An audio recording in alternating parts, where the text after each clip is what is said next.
So, good evening, everyone. Happy Friday.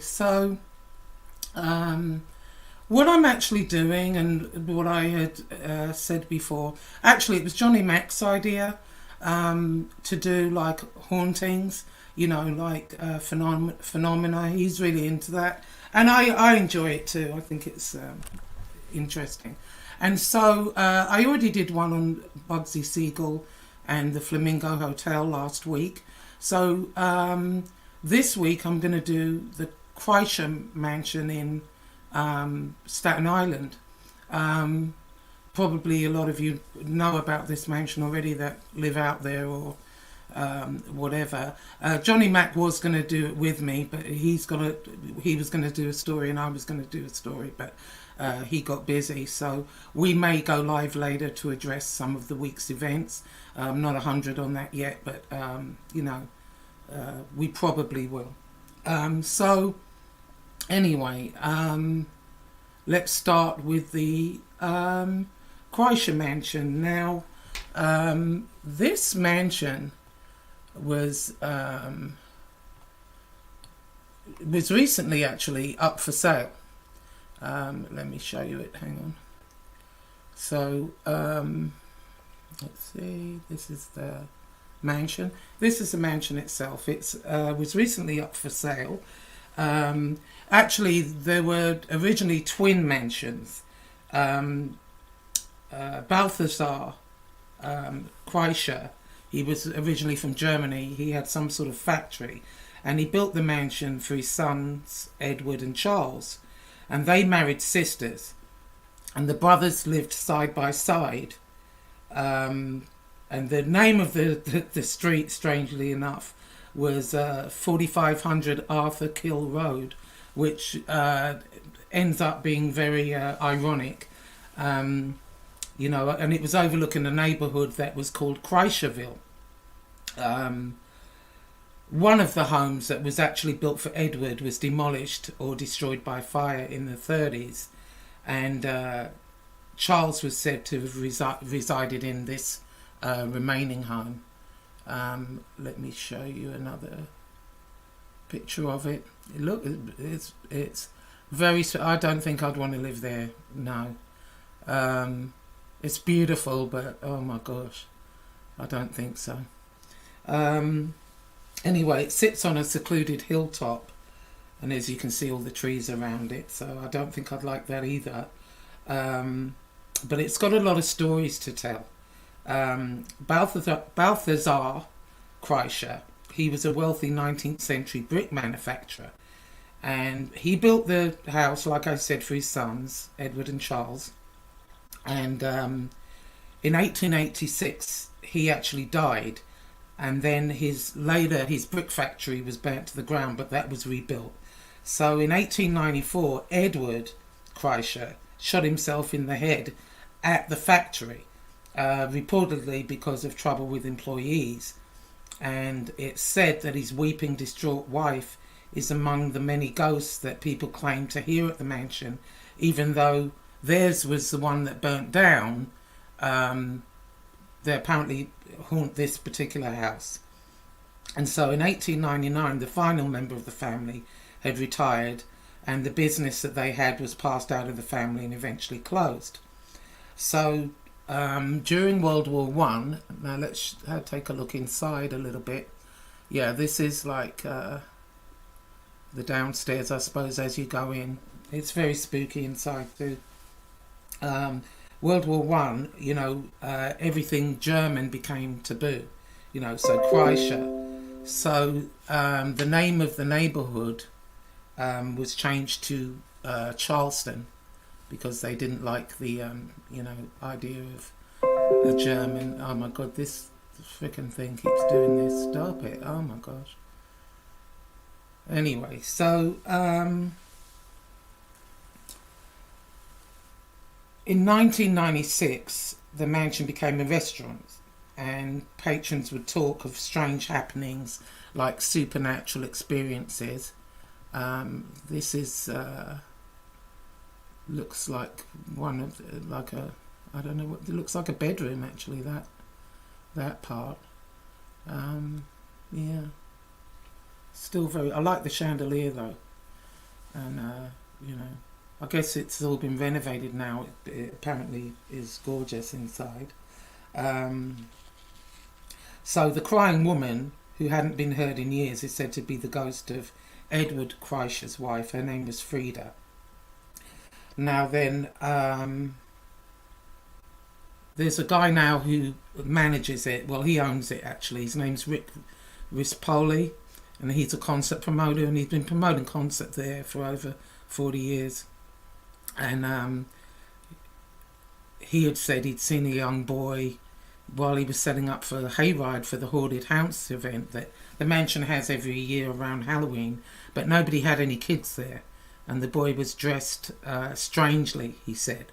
Now, the mansion actually recently made headlines as the scene of a grisly murder in 2005. Now, a Bonanno crime family associate, his name was Joe Young, but they nicknamed him Joe Black. And that's Mr. Joe Young and Mr. Black there in the corner. And he was actually a caretaker of the mansion, but he was also an associate of the Bonanno crime family. And what had happened was he was convicted of murdering a guy named Robert McKelvey.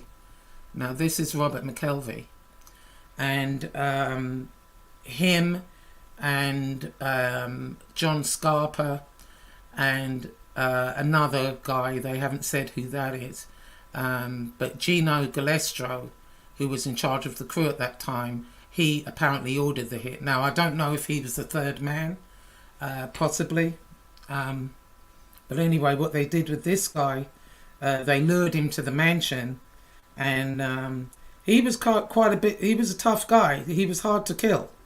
And so they basically, you know, he ran outside and they got him outside, and then they, you know, were stabbing him and trying to get him, and he was still getting away. So all three of them, well, four of them actually in the end, jumped on him and got him in, they drowned him in a little puddle that was outside of the mansion. You know, they tried to strangle him, they tried to kill him any way they could. Anyway, Young apparently was paid $8,000 to commit the murder, and they got away with it for quite a while. And what they did with him, they dismembered him and put him in there was a furnace in the basement, and they put him in the furnace. Now this is John Scarpa, he was one of the accomplices, and this is Gino Galestro. And what happened is Young eventually, or Black, whatever you want to call him, he ratted, you know, and he actually blamed, yeah, there was another guy there, his name was Michael Sonny Maggio, for the actual killing. So Gino Galestro wasn't there, he ordered the hit, but Michael Sonny Maggio was the one that actually killed him, according to Joe Black. Now, what happened is, I think a year or so went by, and the FBI went there, and when they went in the basement, the furnace had been taken out, but there was enough evidence left to indict them. So they indicted Young, and he ratted on everybody else, and he got natural life without parole. I mean, look at those eyes, you know, just dead eyes. And Gino Galestro ended up getting 20 years for ordering the hit. I'm not sure what the other guys got, but you know, this was in you know, this was more recent, I believe. I want to say 2019, that it eventually, you know, they all got their sentences. And what was interesting about Young, though, I mean, you know, you can see this guy's crazy looking at him, but you know, he denied stabbing and drowning the victim, and you know, the assistant U.S. attorney at the time, his name was Winston Chan, and he was like a methodical cross-examination, prosecutor, and he dissected the different roles. Young played at the same time. He was an up-and-coming enforcer for Banana Soldier Gino Galastro's crew. So Young had been in the Marines, and he was kicked out after 2 months, but he admitted dressing in a Marine sergeant dress uniform for a traffic court appearance, and I guess they got him on that. That is so crazy. But the best question, I think, of all that the prosecutor asked him, he said, "What did you list your occupation as on your MySpace page?" So he said, death, Young responded. Oh no, Gino Galastro, I got that wrong. He was given 10 years in 2009 for ordering the hit, not 20. And it wasn't 2019, but it's a little closer. Anyway, so they said that, the house is also haunted by Robert McKelvey as well. A friend of Robert's,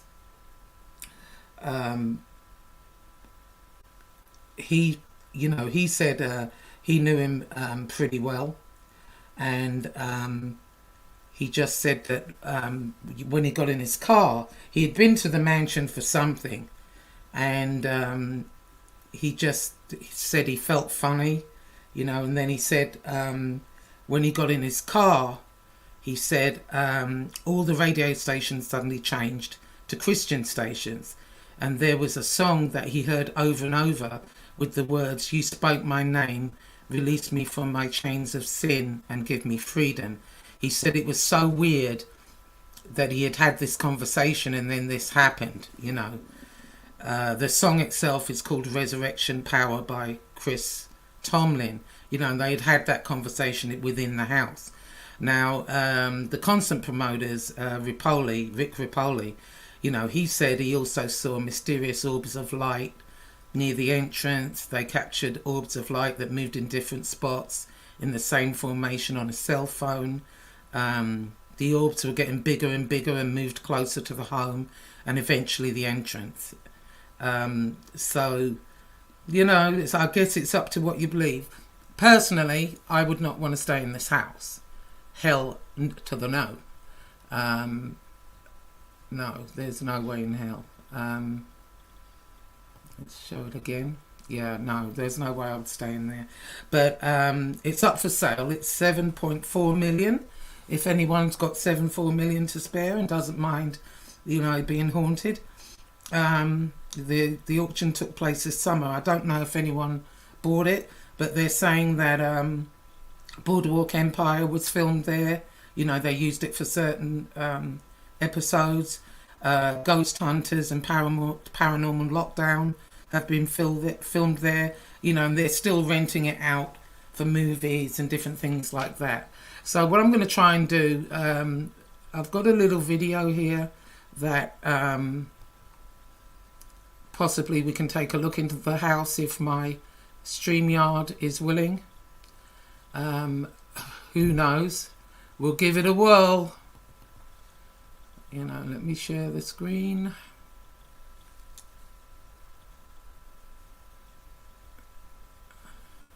And we'll go inside the Kreischer mansion. Hold on, let me get rid of that. Okay, let's see if this works. God knows if it will. It's only like a...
My mic was muted.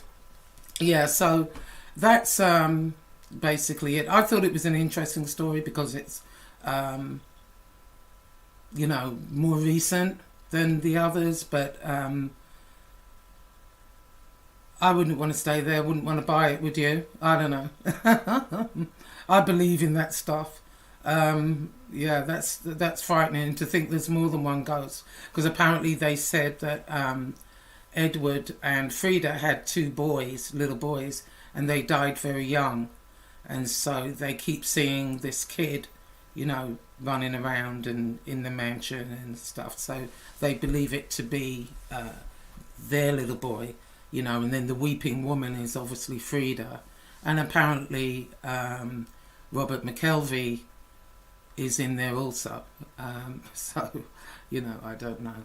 But anyway, I'm going to do a couple of reviews because that's really how I started. When I was starting on here, it was mainly to review the shows and just give my opinion on stuff. And then that got kind of waylaid. And I'm going to get back to doing some stuff like that and other things. I've got a lot of things in the pipeline. So strangely, what happened, I saw during the week that several people did a piece on John Vesey. Now, I'd never heard of him, and I was like scrolling through the other day and I came across a 60-minute interview with this man. And I remember Tony Pizza mentioning him. I think he was claiming to know him and that he wasn't very happy with what people were saying in this genre, MobTube, about this guy, which I just thought was ridiculous. And then when I, you know, so I watched the interview, and it was fascinating. This guy, I mean, seriously, there's something seriously wrong. And even the interviewer was like, you know, some of the things he said about injecting people with AIDS and just, it was insane. Hold on 1 second. I'm just going to get some water.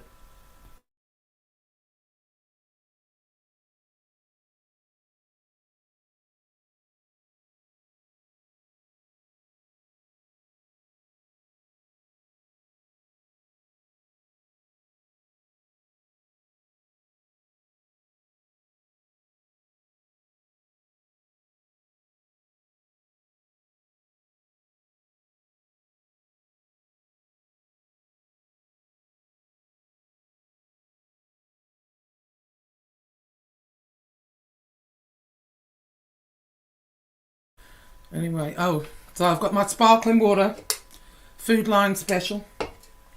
Anyway, I keep forgetting to turn the mic back on. But anyway, yeah, I just thought, crikey, he was saying, you know, because they had killed his brother, I guess, 12 years ago, and he's still, you know, well, on one hand, he said he had changed, that, you know, he was now in church and driving the church bus. And then he's kind of said, well, a month ago, you know, he had called up some guy that, I guess the people that killed his brother got off, and he was calling the guy because he still felt that, you know, he had done it. And, you know, he's threatening the wife, and it he just has this like crazy look. I would be petrified if I was his wife. They interviewed her, but she said, you know, that's not the John I know. That's not who he is at home. And I'm thinking, oh my God, this man, you know, he looked to me like he could flip at any minute. But anyway, that was very interesting. I thought, oh my God. And he was talking about coming back to Philadelphia, I guess is where he's from. But, you know, then on one hand he was, and then he was kind of saying, well, no, I'll never go back there. I mean, he has a great life now. You know, he's a car salesman. He's a top salesman. I guess people go to him for the notoriety, but he's got a beautiful home, nice family, and seems to be doing well. But there's just this thing about him. I was like, wow, you know, the way he was carrying on, I'm surprised that he's even on the street, to be honest. But, you know, it is what it is. And then the other thing I looked at was Sammy the Bull and Michael Francis. It was only like a little clip of their sit-down thing that they had. And that, to me, was also interesting, very interesting, as to how Sammy thinks. They were talking about Joe Pistone. And, you know, Michael was basically saying that he had met him once, and that he's glad he only met him once, but he liked him. You know, he was doing his job. He didn't, you know, have any kind of animosity towards him, because, you know, they say Joe Pistone is the most hated FBI guy there is because of what he did. And then Sammy's take on it was interesting, I thought, because he said the fact that Joe Pistone, you know, he said, now imagine this guy, he's wired up, he's in your house, he's breaking bread with you, your wife's talking in the background, and he said, just imagine that. And, you know, Michael conceded that. He said, yeah, he said, but Sammy felt that Joe Pistone had gone overboard with his job. He said he wasn't just doing his job, like he had gone way overboard with it. So, did he? I think so. Also, I do. I kind of agree with Sammy on that one. Mainly because I don't know how you could be like so close with someone, like, you know, how close he was with Lefty, Sonny Black, and see them get killed. And, you know, I would have had to have done something. I don't think I would have that in me to do that. But, you know, I kind of agree with Sammy a little bit on that one. Anyway, that's it. This is just a quick video. So I may be on live later with Johnny Mac on his show, Johnny Mac and Sal Crook. And I'll see you all later. Bye.